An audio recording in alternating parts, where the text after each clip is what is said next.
குலசேகரன் பட்டினம் ஏவுதளம் உள்ளிட்ட 17,300 கோடி ரூபாய் திட்டங்களை தொடங்கி வைத்தார் பிரதமர் மோடி. காற்றின் திசை வேகத்தை அளவிட ரோஹிணி சவுண்டிங் ராக்கெட்டை ஏவியது இஸ்ரோ.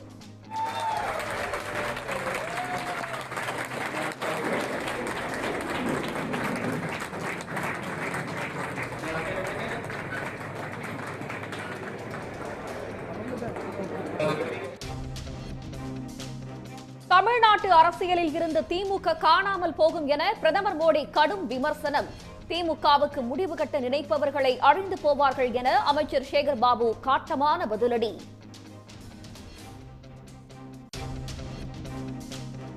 மோடி வருகைக்கு எதிர்ப்பு தெரிவித்து தமிழ்நாடு முழுவதும் கருப்பு கொடி போராட்டம். நெல்லை, தூத்துக்குடி, மதுரை உள்ளிட்ட மாவட்டங்களில் காங்கிரஸ் கட்சியினர் முழக்கம்.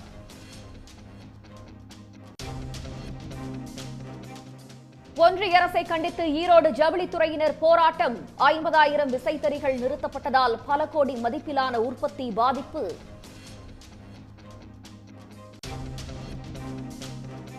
சாதி மத பாகுபாடுகளை கடந்து காவல்துறையினர் பணியாற்ற வேண்டும். தமிழ்நாடு காவல் உயர் பயிற்சியக நிறைவு விழாவில் முதலமைச்சர் மு க ஸ்டாலின் அறிவுறுத்தல்.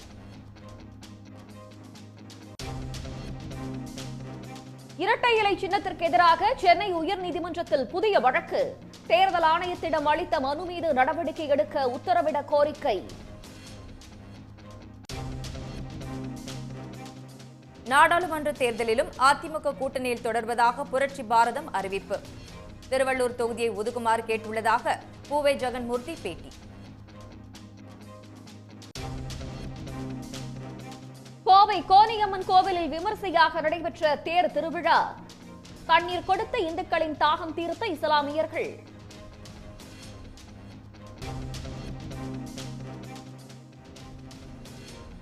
கடையில் கப்பு வாங்கி பாராட்ட எதிர்பார்க்கிறார் அண்ணாமலை. தமிழ்நாட்டு மக்களிடம் கதை எடுபடாது என ஆர்பி உதயகுமார் கடும் விமர்சனம்.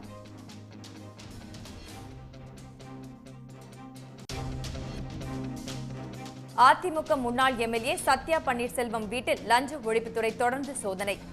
கணவர் மீதான டெண்டர் மோசடி வழக்கில் 15 கோடி மதிப்பிலான ஆவணங்கள் பறிமுதல். கூட்டணி விவகாரத்தில் ஓபிஎஸ் அணியை உதாசீனப்படுத்துகிறதா பாஜக?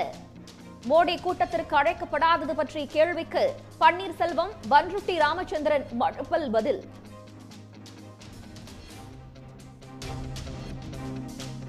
கோவை நஞ்சப்பா சாலையில் சிறுவாணி குடிநீர் குழாயில் உடைப்பு. பல லட்சம் லிட்டர் தண்ணீர் வீணாகி சாலையில் தேங்கியது.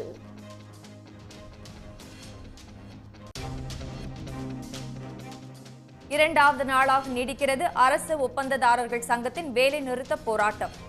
மேற்கு மாவட்டங்களில் 1000 கோடி ரூபாய் மதிப்பிலான அரசு கட்டுமான பணிகள் பாதிப்பு.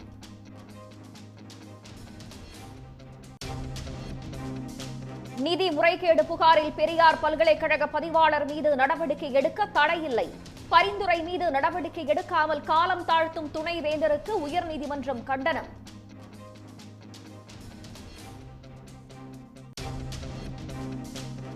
இமாச்சலில் பாஜக எம்எல்ஏக்கள் 15 பேர் சஸ்பெண்ட். கட்சி மாறி வாக்களித்த காங்கிரஸ் எம்எல்ஏக்களுக்கு தகுதி நீக்க நோட்டீஸ். ஆட்சியை கவிழ்க்கும் முயற்சிக்கு அதிரடி பதிலடி கொடுத்த காங்கிரஸ். குலசேகரன்பட்டினம் ஏவுதளத்தில் இருந்து முதல் முறையாக ரோஹிணி சவுண்டிங் ராக்கெட்டை ஏவி இஸ்ரோ வெற்றிகரமாக சோதனை செய்துள்ளது. ஸ்ரீஹரிகோட்டாவை தொடர்ந்து தூத்துக்குடி மாவட்டம் குலசேகரன்பட்டினத்தில் ராக்கெட் ஏவுதளம் அமைப்பதற்கு பிரதமர் மோடி இன்று அடிக்கல் நாட்டினார். இதனை கொண்டாடும் வகையில் அங்கு தற்காலிக கான்கிரீட் ஏவுதளம் அமைக்கப்பட்டு முதன்முறையாக இன்று RH-200 ராக்கெட் விண்ணில் ஏவப்பட்டது. இந்திய பெருங்கடல் பகுதியில் காற்றின் திசை வேகம் குறித்த தகவல்களை அறிந்து கொள்வதற்காக சோதனை அடிப்படையில் ஏவப்பட்ட இந்த ராக்கெட் வெற்றிகரமாக விண்ணில் பாய்ந்தது.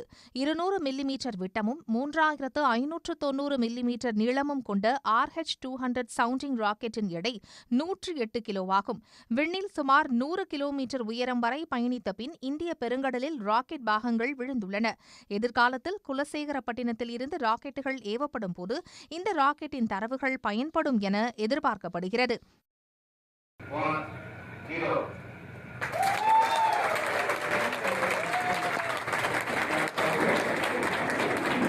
See, today our Honorable Prime Minister has laid the foundation stone for the second launch complex at Kulasegarapatnam. The land acquisition has been completed and Tamil Nadu government has transferred the land to ISRO. So we have to start the construction now. The construction will last for almost 2 years. And this launch complex is built for launching SSLV type of rocket, the small rockets, which can be launched towards the south. And we are hoping that the private rockets which are being built in this country will also come there for launches. The first time inauguration foundation stone தான இங்கே. So அதுக்கு celebrate பண்ணுறதுக்கு தான் இந்த rocket launching நடக்கிறது. அதாவது அட்மாஸ்பியரில் அது ஒரு 60 கிலோமீட்டர் தான் அந்த உயரத்தில் போயிடும். அதுக்கு பின்னாடி ஒரு சாஃப் பேலோடு ரிலீஸ் பண்ணால். இந்த நிலையில் குலசேகரன்பட்டினத்தில் ராக்கெட் ஏவுதளம் அமைக்கும் கலைஞரின் கனவு நனவாகிவிட்டதாக திமுக எம்பி கனிமொழி நெகிழ்ச்சியுடன் எக்ஸ் தளத்தில் வீடியோ வெளியிட்டுள்ளார். இது தொடர்பாக கடந்த 2013ஆம் ஆண்டு அப்போதைய பிரதமர் மன்மோகன் சிங்கிற்கு கலைஞர் எழுதிய கடிதத்தையும் அவர் சுட்டிக்காட்டியிருக்கிறார். காவல்துறையினர் சாதி மத பாகுபாடுகளை கடந்து பணியாற்ற வேண்டும் என்று முதலமைச்சர் மு.க. ஸ்டாலின் அறிவுறுத்தியுள்ளார். தமிழ்நாடு காவல்துறை பயிற்சி நிறைவு அணிவகுப்பு விழா சென்னை வண்டலூர் அடுத்த ஊனமாஞ்சேரியில் நடைபெற்றது. இதனை ஒட்டி முதலமைச்சர் மு.க. ஸ்டாலின் காணொலி மூலம் உரையாற்றினார். காவல் பணி என்பது வேலை அல்ல, சேவை என்று கூறிய முதலமைச்சர் மு.க. ஸ்டாலின் காவல்துறையினர் அரசிற்கும் மக்களிற்கும் இடையே நல்ல பாலமாக இருக்க வேண்டும் என்று உத்தரவிட்டார். பொதுமக்களுக்கு அமைதியான வாழ்க்கையை அரசு அமைத்துக் கொடுத்திருப்பதாகவும் அதற்கு காவல்துறையினர் உறுதுணையாக இருக்க வேண்டும் என்றும் அவர் கேட்டுக்கொண்டார். காவல்துறையினர் சாதி மத பாகுபாடுகளை கடந்து பணியாற்ற வேண்டும் என்றும் முதல்வர் அறிவுறுத்தினார். எந்த எதிர்பார்ப்புகளும் இல்லாம பொதுமக்களை நேசிக்கிறது, சாதி மத வேறுபாடுகளை கடந்து எந்தவித பாகுபாடும் காட்டாம சட்டத்தின் முன் எல்லோரையும் சமமாக நடத்துறது, சட்டத்தை மீறுகிறவர்களுக்கு சிம்ம சுப்பனமாக விளங்குறது, இது போன்ற காரணங்களால தான் காவல்துறையை பொதுமக்களின் நண்பன்னு குறிப்பிடுகிறோம். அதுக்கேற்ற மாதிரி நீங்கள் பணியாற்றணும். தொழில்நுட்பத்தை ஆயுதமாக பயன்படுத்தி குற்றங்கள் நடக்காமல் தடுப்பதற்கான முன்னெச்சரிக்கை நடவடிக்கைகளை மேற்கொள்ள வேண்டும் என்று தெரிவித்த முதலமைச்சர் மு.க. ஸ்டாலின் பயிற்சியை முடித்த காவலர்களுக்கு வாழ்த்து தெரிவித்தார். ஒன்றிய அரசு அறிவித்திருக்கும் MSME சட்டத்தை திரும்பப் பெற வலியுறுத்தி விசைத்தறி உற்பத்தியாளர்கள் வேலை நிறுத்தத்தில் ஈடுபட்டதால் பல கோடி ரூபாய் மதிப்பிலான வர்த்தகம் பாதிக்கப்பட்டது. வணிக கடன்களை விரைந்து வசூல் செய்வதற்கு ஏதுவாக ஒன்றிய அரசு வருமான வரி சட்டத்தில் மாற்றம் கொண்டு வந்துள்ளது. இந்த புதிய சட்டம் வரும் மார்ச் 31ஆம் தேதி முதல் அமலுக்கு வரவுள்ளது. இதற்கு எதிர்ப்பு தெரிவித்து ஈரோட்டில் ஜவுளித்துறையினர் ஒருநாள் வேலைநிறுத்த போராட்டத்தில் ஈடுபட்டனர். வீரப்பன் சத்திரம், லக்காபுரம், சித்தோடு உள்ளிட்ட பகுதிகளில் 5000 கடைகளை அடைத்து ஜவுளி வணிகர்கள் போராட்டம் நடத்தினர். இதன் காரணமாக 50000 விசைத்தறிகள் நிறுத்தப்பட்டன. இந்த MSME 43BH சட்டத்தின் மூலம் பார்த்தீங்கன்னா இது சிறு குறு தொழில் செய்கிறவங்களுக்கு மட்டும்தான் கொண்டு வந்திருக்காங்க. கார்ப்பரேட் நிறுவனங்களுக்கோ இல்லை பப்ளிக் லிமிட்டருக்கோ ப்ரைவேட் லிமிட்டருக்கு கொண்டு வரல. அப்படி கொண்டு வர பட்சத்தில் பார்த்தீங்கன்னா எங்கிட்ட துணி வாங்குற பையர் பார்த்தீங்கன்னா MSME சர்டிஃபிகேட் தான் வாங்க மாட்டேங்கிறாங்க. காரணம் கேட்டால் 45 நாளில் பேமெண்ட் தரணும், அதுக்கு மேலே இருந்துச்சுன்னா வட்டி கட்டணும் சூழல் வரும்போது எங்ககிட்ட முழுமையாக வாங்கும் திறனை நிறுத்திட்டாங்க. அப்படி செய்யும்போது பார்த்தீங்கன்னா இப்போ பிற்காலத்தில் கார்ப்பரேட்டுக்கு நாங்கள் குறைந்த விலைக்கு விற்று என் தொழிலை மேற்கொண்டு வெளியே போகிற நிலைமை சூறாகும். தார் போகிறீங்க, தறி ஓட்டுறீங்க, எல்லாருமே பாதி சீட்டு இருக்கிறோம். அதனால் இது மத்திய அரசு அவங்க சொல்கிற வேண்டுகோளுக்கு இணங்க மாற்றத்தை தருமாறு கேட்டுக்கொள்கிறோம். சேலம் மாவட்டம் எடப்பாடி மற்றும் அதன் சுற்றுவட்டார பகுதிகளில் சுமார் 10,000த்திற்கும் மேற்பட்ட விசைத்தறி செயல்பட்டு வரும் நிலையில் ஜவுளி உற்பத்தியாளர்கள் கூட்டமைப்பினர் வேலை நிறுத்தத்தில் ஈடுபட்டனர். இதனால் சுமார் 5 கோடி ரூபாய் மதிப்பிலான வர்த்தகம் பாதிக்கப்பட்டது. இந்த சட்டத்தின்படி சிறு மற்றும் குறு நடுத்தர நிறுவனங்கள் வெகுவாக பாதிக்கப்பட்டுள்ளது. இந்த சட்ட திருத்தத்தில் எங்களுக்கு இந்த வருடம் மட்டும் விலக்கு வேண்டியும் அடுத்த வருடத்திலிருந்து இந்த காலக்கெடுவை 45 நாட்கள் என்ற காலக்கெடுவையிலிருந்து 90 நாட்கள் முதல் 120 நாட்கள் வரை எங்களுக்கு காலக்கெடுவை நீட்டித்து கொடுக்குமாறும் கேட்டுக்கொள்கிறோம். தென்காசி மாவட்டம் சங்கரன்கோவிலில் CITU தொழிற்சங்கம் சார்பில் வீடு சார்ந்த விசைத்தறி தொழிலாளர்கள் 50% கூலி உயர்வு கோரி வேலைநிறுத்த போராட்டத்தில் ஈடுபட்டனர். கடந்த 2021ஆம் ஆண்டு 10% கூலி உயர்வு வழங்கப்படும் என்று ஜவுளி உற்பத்தியாளர்கள், தொழிலாளர் நலத்துறை அதிகாரிகள் இடையே மேற்கொள்ளப்பட்ட ஒப்பந்தத்தை நிறைவேற்றவில்லை என்று கூறி போராட்டம் நடத்தினர். 2021ஆம் ஆண்டு ஒரு ஆண்டுக்கு 10% கூலி ஒரு ஒப்பந்தம் போடப்பட்டது. ஆனா இப்போ வரைக்கும் அந்த ஒப்பந்தம் அமல்படுத்த முடியல. இந்த ஒப்பந்தம் தொழிலாளர் துறையால போடப்பட்டது. வட்டாட்சியரும் ஒரு பேச்சுவார்த்தை நடத்திருக்கிறாங்க, DRO பேச்சுவார்த்தை நடத்திருக்காங்க, கோட்டாட்சியர் பேச்சுவார்த்தை நடத்திருக்காங்க. இவ்வளவு அதிகாரிகள் தலையிட்டோம். இன்னைய தேதி வரைக்கும் அந்த ஒப்பந்தத்தை ஜவுளி உற்பத்தியாளர் அமல்படுத்தல. நாங்க தொடர் வேலையை செஞ்சுக்கிட்டு இருக்கோம். இந்த 10,000க்கு மேற்பட்ட தொழிலாளர் குடும்பங்களும் பட்டியலை நோக்கி தள்ளப்பட்டுக்கிட்டு இருக்கு.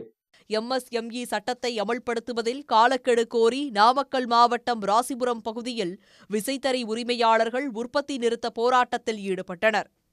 நிதி முறைகேடு புகாரில் பெரியார் பல்கலைக்கழக பதிவாளர் மீது நடவடிக்கை எடுக்க தடை இல்லை என்று கூறியிருக்கும் சென்னை உயர்நீதிமன்றம் அரசின் பரிந்துரை மீது நடவடிக்கை எடுக்காமல் காலம் தாழ்த்தும் துணைவேந்தருக்கு கண்டனம் தெரிவித்துள்ளது.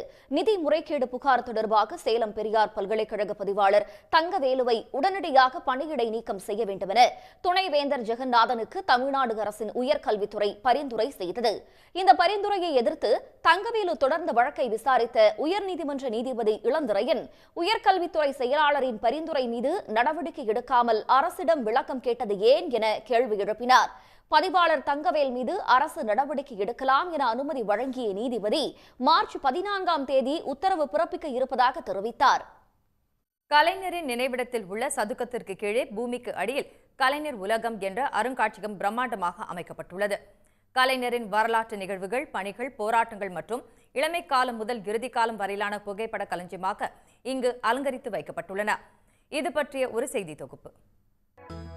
என் உயிரினும் மேலான அன்பு உடன்பிறப்புகளே என்ற கலைஞரின் வாசகத்துடன் கலைஞர் உலகம் நம்மை வரவேற்கும் இந்த இடம் சென்னை மெரினா கடற்கரையில் புதிதாக திறக்கப்பட்டுள்ள கலைஞர் நினைவிடத்தில்தான் உள்ளது. பூமிக்கு அடியில் அமைக்கப்பட்டுள்ள கலைஞர் அருங்காட்சியகத்தில் கலைஞர் தனது சிறு வயதில் மாணவ நேசன் பத்திரிகையை தொடங்கியது முதல் அவரது கடைசி பயணம் வரை வாழ்க்கையின் முக்கிய நிகழ்வுகள் அனைத்தும் புகைப்படங்களாக காட்சிப்படுத்தப்பட்டுள்ளன. கலைஞர் ஆட்சியில் நிறைவேற்றப்பட்ட திட்டங்களின் சிறப்புகளும் புகைப்படங்கள் மூலம் விவரிக்கப்பட்டுள்ளன. கலைஞரின் எழிலோவியங்கள், உரிமை போராளி கலைஞர் உள்ளிட்ட பல்வேறு தலைப்புகளில் அவரது சாதனைகள் பட்டியலிடப்பட்டுள்ளன.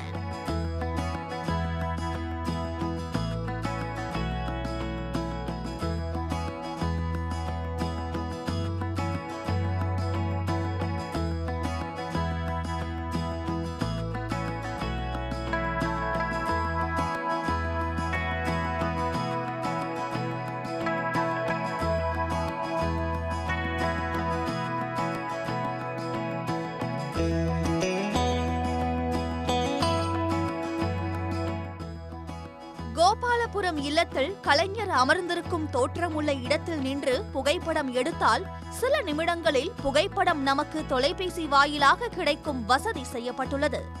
வலப்புறத்தில் முத்தமிழறிஞர் கலைஞர் மெழுகு சிலையாக நின்று நம்மை மகிழ வைக்கிறார். நெஞ்சுக்கு நீதி, குறளோவியம், தென்பாண்டி சிங்கம் உள்ளிட்ட 8 நூல்களின் பெயர்கள் மீதும் கை வைத்தால் அந்த நூல்கள் பற்றிய விளக்கம் வீடியோவாக தோன்றுகிறது.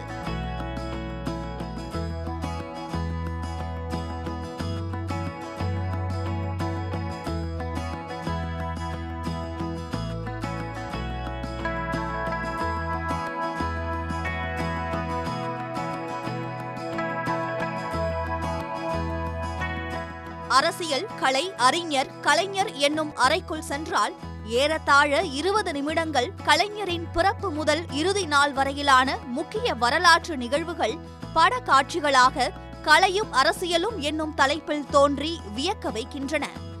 இதேபோன்று சரித்திர நாயகனின் சாதனை பயணம் தலைப்புடைய அறையில் நுழைந்தால் திருவாரூர் முதல் சென்னை வரை ரயிலில் பயணிப்பது போன்ற உணர்வை ஏற்படுத்துகிறது. இது மட்டுமின்றி கலைஞரின் வாழ்க்கை வரலாற்றை அறிந்து கொள்ளும் வகையில் 3D, 7D நுட்பங்களினால் ஆன அரங்குகள் அமைக்கப்பட்டு விளக்க படங்கள் ஒளிபரப்பப்படுகின்றன.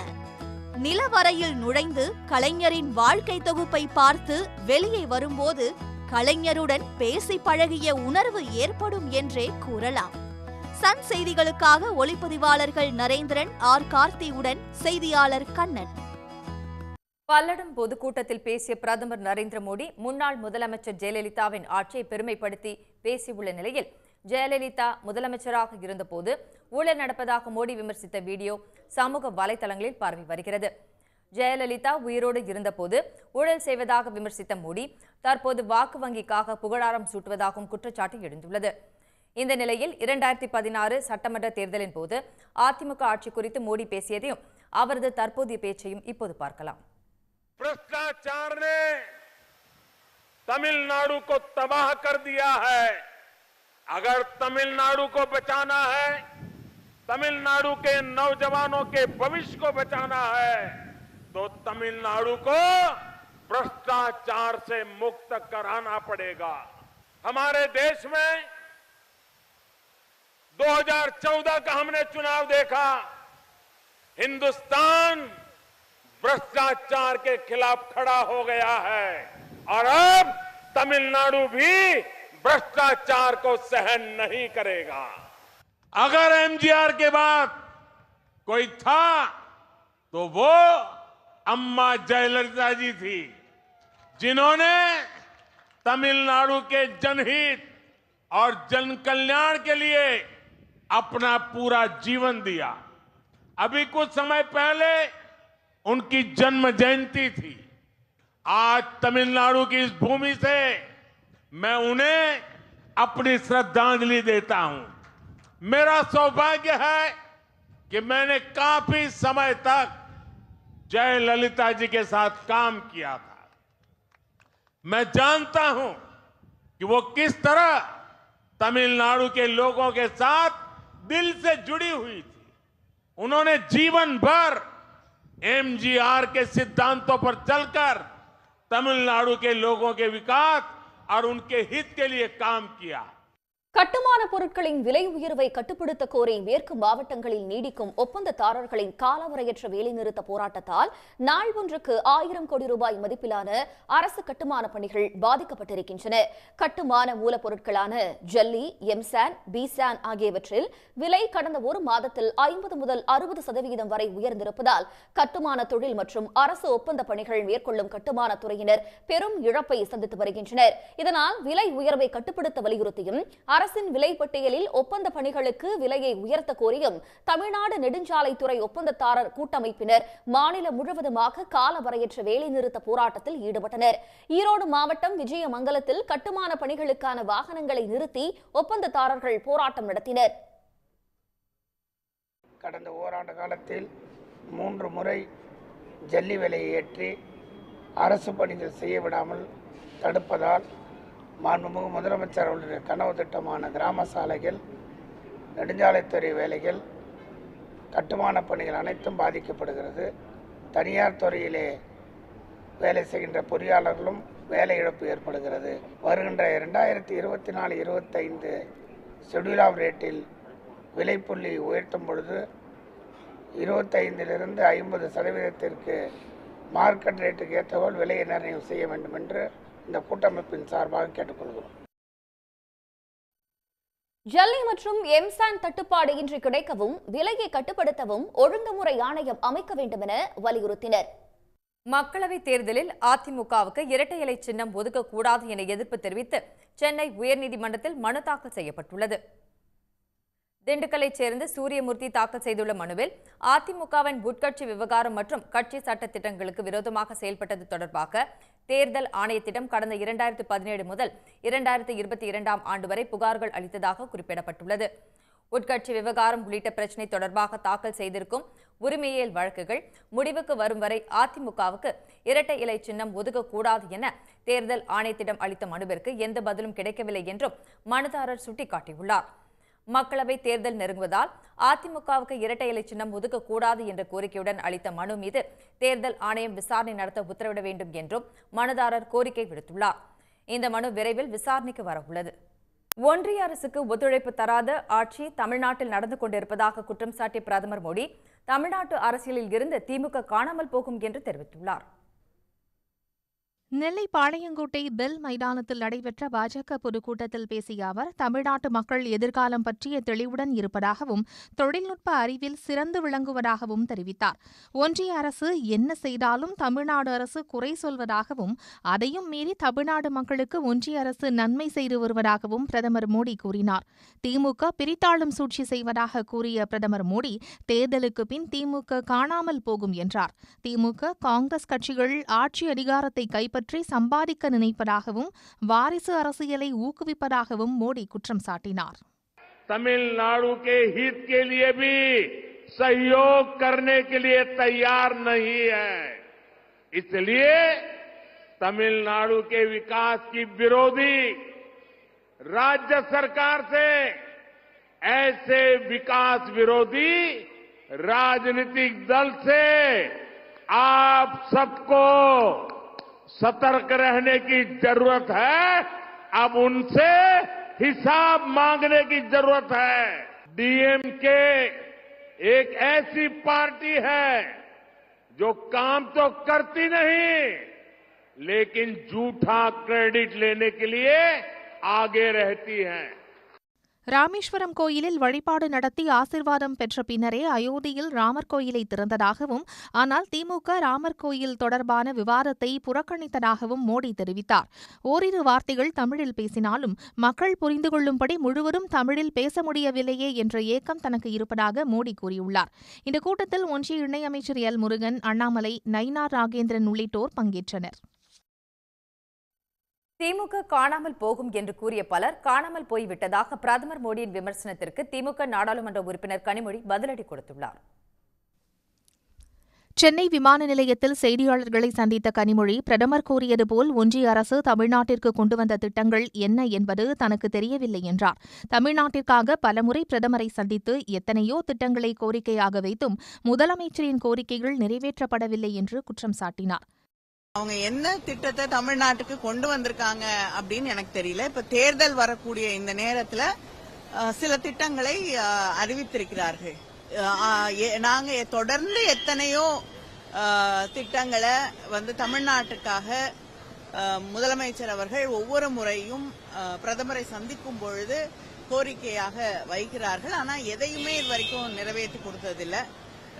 சமீபத்துல வந்த அந்த புயல் மழையோட பாதிப்புக்கு நிவாரணம் கேட்டு அந்த பணத்தை கூட இதுவரைக்கும் மத்திய ஒன்றிய அரசாங்கம் தமிழ்நாட்டுக்கு இன்னைக்கு வரைக்கும் தரல.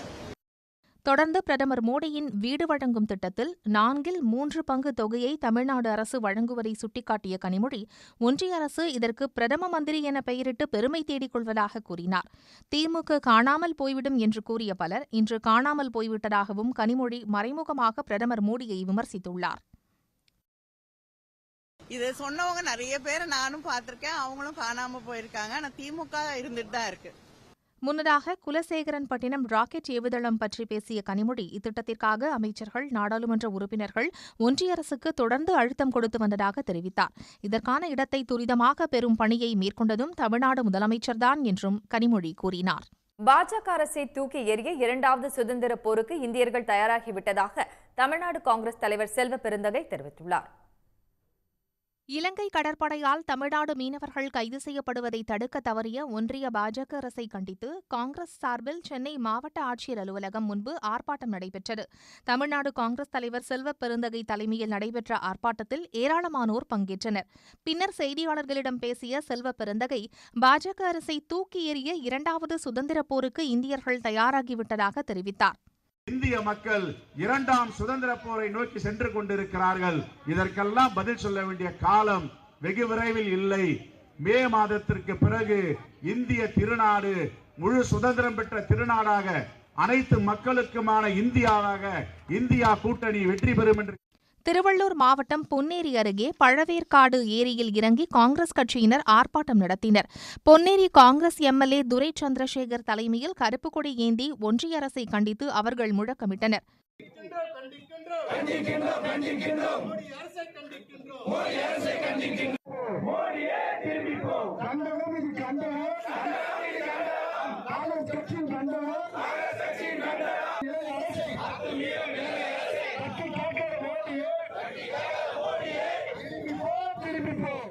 தமிழ்நாடு மீனவர்களுக்கு எந்தவித உதவியும் செய்யாத மோடி அரசை கண்டித்து நாகை மாவட்டம் வேதாரண்யம் அடுத்த ஆறுகாட்டுத்துறையில் காங்கிரஸ் கட்சியினர் கடலில் கருப்பு கொடியுடன் இறங்கி போராட்டம் நடத்தினர்.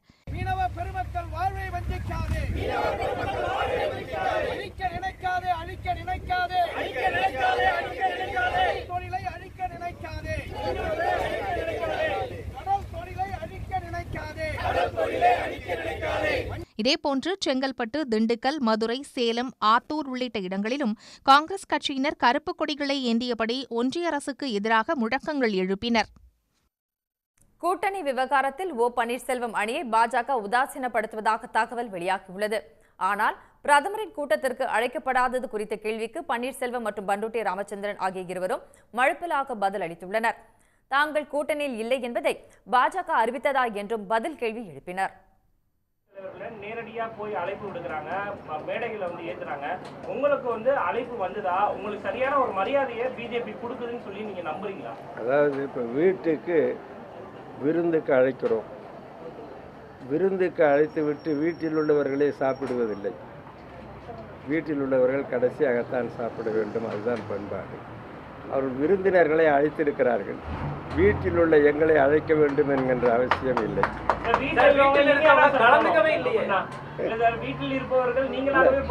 இல்லையா, அது ஏற்கனவே கழக ஒருங்கிணைப்பாளர் தெளிவுபடுத்தியிருக்கிறார். நாங்கள் அந்த கூட்டணியில் இல்லை என்று எப்பொழுது அவர்கள் சொன்னார்கள்?